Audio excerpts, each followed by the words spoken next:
Este es Timothy, un chico actor que no sabe qué carajos hacer con sus brazos en escena. Es tímido para desplazarse sobre la escena y teme tumbar la utilería porque no sabe qué hacer con ella. Así como él, habemos cientos de actores que se nos olvida hasta cómo caminar por el espacio. Y te preguntarás, ¿qué puedes hacer? Pues tranquilo amiguito, que para ti y todo el que haya tenido alguno de esos problemas, les tenemos unos consejos y una posible solución. Yo soy Nor y esto es Fallando en el Intento.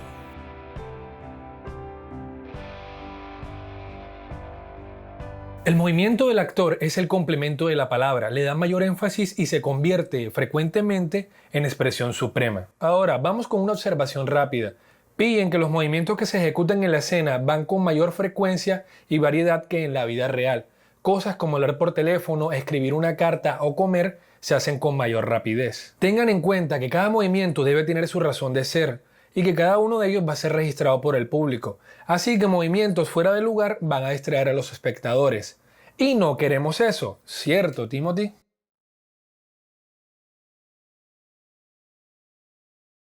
Hoy día, la principal tarea del director de escena es mover sus figuras de acuerdo con el estilo de su puesta en escena, tratando de acentuar la acción dramática y de interpretar la obra por movimientos y situaciones bien planeados, evitando repeticiones y posiciones confusas. Pero para entender mejor cómo mover nuestras piezas sobre ese tablero de ajedrez, o si somos parte de él, tenemos que distinguir dos tipos de movimientos, los básicos y los secundarios. Y mira, es probable que el público no distinga estas dos clases de movimientos, pero para nosotros es esencial para la ejecución. El movimiento básico es un movimiento o acción que exige la obra misma en determinado momento para no interrumpir la continuidad dramática. Por ejemplo, la llegada de un personaje, escribir una carta, disparar un arma de fuego. Si no se efectúan en el instante preciso, se interrumpe la obra. Para esta clase de movimientos se aconseja buscar la forma más cómoda, más sensi, tratando de buscar la mayor suavidad y naturalidad. A menos que busques el efecto contrario y pues ya eso es tu problema, es tu obra,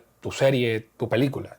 El movimiento secundario no es menos importante que el básico. Este movimiento está ligado más al carácter del personaje, al transitar de las escenas y de la obra misma, y es el perfecto complemento de la palabra.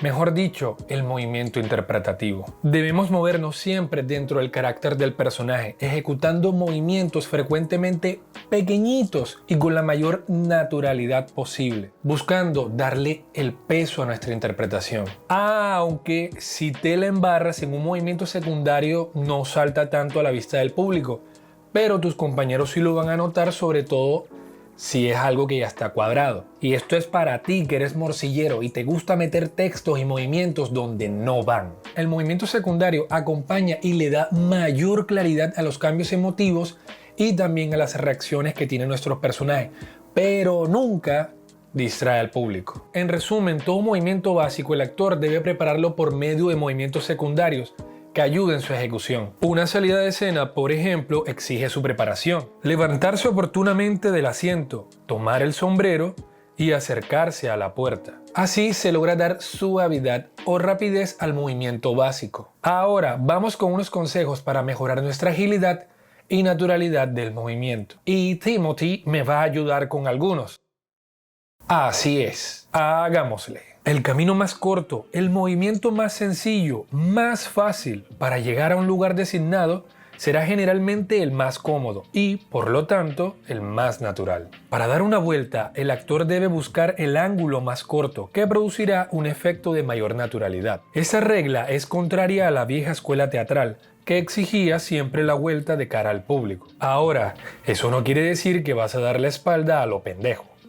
Dar la espalda debe justificarse en lo estético y lo que tenga mayor sentido. Todo movimiento suele comenzar en los ojos. Anticipar el movimiento con la mirada contribuye grandemente a la suavidad de la acción. Todo movimiento básico debe ser resuelto, a no ser que la indecisión forme parte del carácter que representa. Movimientos vagos e indecisos restan fuerza al diálogo. Los movimientos secundarios, por el contrario, deben ser suaves pero no vacilantes. Como ya habíamos dicho, para dar suavidad a los movimientos básicos es preferible prepararlos desde los movimientos secundarios, a fin de evitar que su ejecución encuentre al actor en una posición incómoda. Cuando un actor hace mutis y reaparece luego en escena, debe, generalmente, aparecer por el mismo lugar por donde efectuó el mutis. El actor debe moverse en escena procurando siempre quedar en posición que facilite el siguiente movimiento. Muy bien, muchacho. Los cruces entre actores, si se lleva la palabra o la jerarquía, deben hacerse por delante. Pero por el contrario, si no llevamos la palabra o tenemos un menor estatus, lo haremos por detrás. Pero eso tampoco es tan rígido. Recuerden que aquí estamos primando la naturalidad. Por otra parte, hay que procurar no estar cubiertos o cubrir a los demás. Esto se ve barrísimo.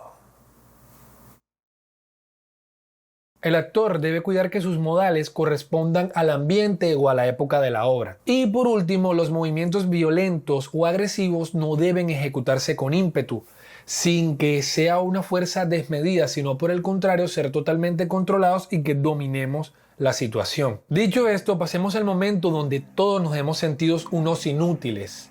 ¿Qué carajos hacemos con los brazos y con las manos? Toda la angustia y la incomodidad que hemos sentido que algo nos sobra lo representan en movimientos débiles nuestros brazos y nuestras manos, y debemos procurar pues no moverlas tanto como a veces me pasa a mí todo el tiempo. Entonces se nos ocurre la maravillosa idea de meternos las manos en los bolsillos o ponernos a fumar una pipa o un cigarrillo durante 3 actos, o si tenemos un bolso de mano o un pañuelo, apoyarnos ahí, y en el mejor de los casos, si hay una silla, papá, coronamos. Ahí ponemos las manos, nos quedamos ahí todo el rato, hacemos movimientos repetitivos una y otra vez. Alguna cosa nos inventamos, pero con tal de seguir desarrollando nuestro papel. ¡Qué inútiles somos! ¿Qué debe hacerse con las manos y los brazos? Nada, soltar los brazos, olvidarse de las manos y solo usarlas cuando realmente se necesiten para algo. El pintor Max Lieberman dijo que el arte de dibujar consiste en suprimir. Y eso es exactamente lo que debemos hacer, suprimir los ademanes convencionales efectuando pocos pero significativos. El defecto de gesticular con exceso es propio de muchos actores y sobre todo de aquellos que no saben recitar un texto o decir un verso sin hacer un bello movimiento. En resumen, podemos decir que el actor debe hacer ademanes en menor cantidad, pero con mayor intensidad. Por lo general, la mayor parte del diálogo, si no es de carácter dramático, no requiere movimiento alguno. El actor dice lo que dice sin gesticular, reservando sus ademanes para los momentos precisos. Y muchas veces el suprimir todo movimiento puede ser aún más interesante. Sin embargo, el ademán no debe convertirse en un cliché, que es algo cotidiano en nosotros los actores, sino por el contrario, siempre debe expresar algo. Por último, vayamos al uso de útiles en escena, que está estrechamente ligado con el uso de los brazos y las manos. Aquí nada más nos interesa el útil que maneja el actor, ya sirva de instrumento en un momento dado o que caracterice la actuación. Por ejemplo, unas muletas o un parche en el ojo. La utilería no debe servirle al actor de salvavidas, pues tiene una misión especial en escena: contribuir a fijar el carácter del personaje evitando todo el recurso gastado. El uso de la utilería debe ensayarse con exactitud, no solo cuando vas a disparar un arma o estás armando una pelea con machetes, sino también cuando se come, se bebe, se fuma, entre otras acciones que lo que busca es que tenga la mayor exactitud posible. El manejo del útil tiene que acomodarse al diálogo. Si en determinado momento se realiza una maniobra, el actor debe demostrarle al público que ya está naturalizado con ese movimiento, que no es la primera vez que lo hace. Por eso debemos entrenar bastante pues, con ese objeto, para que sobre la escena se vea con la mayor naturalidad posible. Porque no querrá ser de los que fuman cigarrillo en escena y de la nada se están ahogando. Eso es bien barro, también. Entonces practica, bebé, para que no tengas pausas desagradables o ridículas. Para ir terminando, unas recomendaciones para ese manejo. Tratemos de no cubrir la acción con el cuerpo, pensando en la visibilidad de esta frente al público, y si este pues debe verla. Pero la vamos a cubrir cuando tratamos de efectuar acciones que a la vista del público se podrían ver ridículas o inverosímiles, pero con toda la naturalidad que exija la escena. Por ejemplo, acciones como comer, escribir una carta, fumar, coger al compañero del brazo, deben ser totalmente visibles al público. Y allí tengo que anotar una cosita, que normalmente lo haremos con la mano que haga pues visible la acción, que suele ser la del fondo, y no esta que a veces nos puede cubrir a nosotros o al compañero. Y ya hablamos de lo malo que es esto. Por el contrario, si damos una puñalada o una cachetada, lo haremos pues escondiendo la acción. Y consejillo rápido, si eres la persona a la que recibe la puñalada o el golpe, trata de cubrirla. Ahora, sobre todo con los golpes, que suele pasar que al compañero pues te da el puño de este lado y lo que hace es que caes para este lado. Por darles un ejemplo, que suele pasar mucho. O por ejemplo, si das una puñalada, recuerda que introducir el arma es un poco más fácil, pero sacarla suele costar un poco. ¿Qué? Me gustan los mini documentales policíacos. Para concluir, recuerda, todas las acciones se ejecutan mucho más rápido que en la vida real, pero tampoco hay que precipitarse. Por ejemplo, en una escena, al recibir dinero, para ser más específico, unos billetes, ni siquiera los cuentas y encima los guardas. O que vas a pagar con propina y ni siquiera estás mirando el valor de una moneda. O que tomas agua y ni siquiera tienes la delicadeza de quitarle la tapa.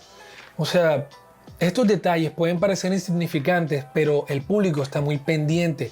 Y son estos detalles que le dan pues un mayor carácter a nuestro personaje, demuestran su educación, pero también hablan de su psicología, hablan de cómo está su estado mental actualmente. Entonces son detallitos que uno como público los aprecia. Así que recuerda tenerlos en cuenta. Y bueno, por último, antes de abrirse el telón, recuerda dejar todos los objetos que vas a utilizar organizados en los lugares donde deben estar. Cuida tu espacio, que créeme que eso te lo va a agradecer la escena, el público, a ti mismo y tus compañeros. Y bueno, siendo más, creo que ahora sí lo haremos muchísimo mejor, ¿cierto, Timothy? Y pues nada, solo queda decirles que muchas gracias por ver este video. Si les gustó, no olviden darle like, suscribirse y compartirlo con sus amigos, para que sigamos juntos, fallando en el intento. Chao les.